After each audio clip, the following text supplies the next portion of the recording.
Bonjour à tous, nous sommes aujourd'hui au lycée Olivier Guichard, qui est un lycée agricole, mais un lycée agricole qui a aussi, comme vous voyez, une section aquacole. Donc l'idée pour un aquaponiste, c'est de savoir qu'est-ce qu'on peut apprendre des aquaculteurs, des pisciculteurs en aquaponie. Alors moi je m'appelle Guillaume Mercier, je suis technicien aquacole au lycée professionnel Olivier Guichard de Guérande. Je suis chargé du suivi des élevages et des installations piscicoles sur l'atelier aquacole du lycée. Et au lycée, quelle espèce de poisson, ou pas seulement de poisson d'ailleurs, quelle espèce vous produisez? Alors au lycée on fait en sorte de surveiller toutes les espèces produites en aquaculture en France. Donc à savoir en France la production aquacole, elle s'établit essentiellement en matière de salmoniculture. Donc on fait de la truite, arc-en-ciel, truite fario, donc soit à partir d'œufs fécondés, soit à partir de truites qu'on va mettre en grossissement sur nos bassins. On fait aussi de la pisciculture d'étang, donc tout ce qui concerne la production de poissons d'étang, donc à savoir le gardon, carpe, et un peu de carnassier, donc que ce soit du sandre, du black bass. On va également faire un petit peu d'esturgeon pour la production de caviar. On y fait également du sandre en intensif, en circuit fermé, en système RAS. Et également on fait une petite production de poissons d'ornement, poissons rouges, carpe-coille, entre autres. Tu peux nous dire là où on est Alors là on est devant l'étang du lycée. Faut savoir que le lycée dispose de 5 étangs. Celui-ci est le plus grand, il fait 1,3 hectares. Et en tout et pour tout, le lycée dispose d'une surface d'étang de 2,5 hectares. Quoi. À part ça, cet étang, il a une autre fonction par rapport à l'eau. Alors, c'est votre il sert à la fois d'étang de production, mais il sert aussi comme réserve d'eau pour alimenter la plateforme de bassin qui se situe en haut. Donc Guillaume, toutes ces espèces que vous produisez ici, c'est des raceways, c'est des systèmes recirculés? Alors en partie, ouais, les 4 premiers bassins qu'on a vus là, c'est des raceways en circuit fermé. Okay. Donc ils sont équipés d'une filtration biologique et l'alimentation, enfin la circulation d'eau est assurée par un système airlift. Ouais. Donc l'idée c'est d'injecter de l'air au fond d'un tuyau. Et en remontant, l'air entraîne un déplacement d'une certaine masse d'eau en fait, en fonction de la quantité d'air qu'on y injecte, quoi. Et c'est ce qui crée en fait c'est ce qui crée la circulation d'eau dans le bassin. Mais ça peut être fait en aquaponie alors? Ah bah bien sûr, ouais. Tout à fait. Et ouais. ces espèces, c'est de l'eau douce? C'est l'eau douce, uniquement de l'eau douce. Donc on peut le faire en aquaponie? Mais tout à fait, ouais, exactement. L'avantage de l'airlift par rapport à une pompe centrifuge, c'est que à débit équivalent, la consommation d'énergie sera moindre. C'est sûr. Bon, bah voyons l'espace d'élevage. Exactement. On est parti. Alors l'airlift, quel est le principe de... Alors, comme évoqué à l'extérieur, ici c'est le même principe. Donc on injecte de l'air par ces tuyaux là qu'on voit ici. Là. On va envoyer l'air dans des tuyaux. Au fond des tuyaux, à 2,50 m à peu près. On est à 2,50 m là. Et l'objectif en fait c'est d'injecter de l'air au fond de ces tuyaux à travers des diffuseurs qui vont produire des fines bulles. Et ces fines bulles, en remontant à travers le tuyau, elles vont entraîner avec elles un mouvement d'eau. Et c'est ce qui va provoquer la circulation d'eau au travers le système. Alors ici on est dans la salle des salmonidés. C'est ça, tout à fait. Exactement. Donc dans cette salle, on y réalise tous les ans de l'incubation et alvinage de truites, donc soit truite arc-en-ciel, soit truite fario.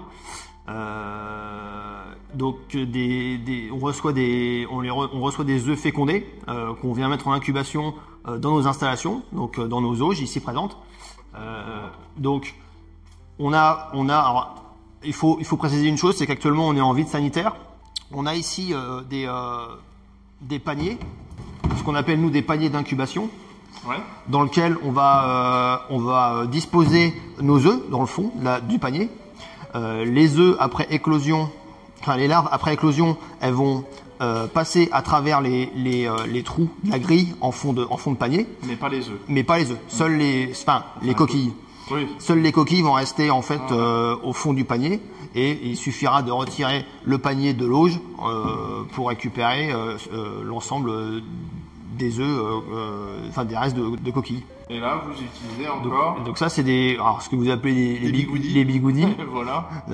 Donc ça, C'est gros. Ça, c'est des gros. Ils sont plus gros parce qu'on va les utiliser dans nos colonnes de dégazage, donc qui sont au bout là qu'on voit en tête de bassin. Ouais. Donc on les dispose à l'intérieur des colonnes pour remettre en saturation les gaz dissous dans l'eau. Ok. Voilà, Donc là, les alevins sont nourris en continu. Alors, au départ, durant les premiers stades de développement, la larve, elle a ce qu'on appelle un sac vitéin ou vésicule vitéine. C'est une poche en fait de réserve nutritive C'est le jaune d'œuf. sur l'abdomen. Oui, bah, on peut dire ça. On peut Oui. dire ça, ouais. Et dans les premiers moments, elle va d'abord commencer par se nourrir de cette réserve nutritive. Et au fur et à mesure, cette réserve elle va se résorber.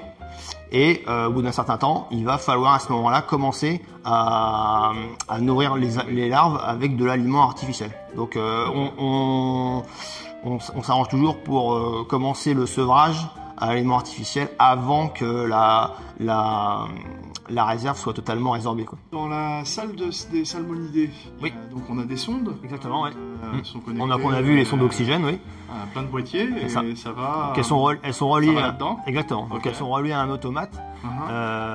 Et l'automate en fait il dessert un logiciel dont on peut voir l'interface actuellement et sur lequel on peut observer les 3 salles d'élevage qu'on a visité.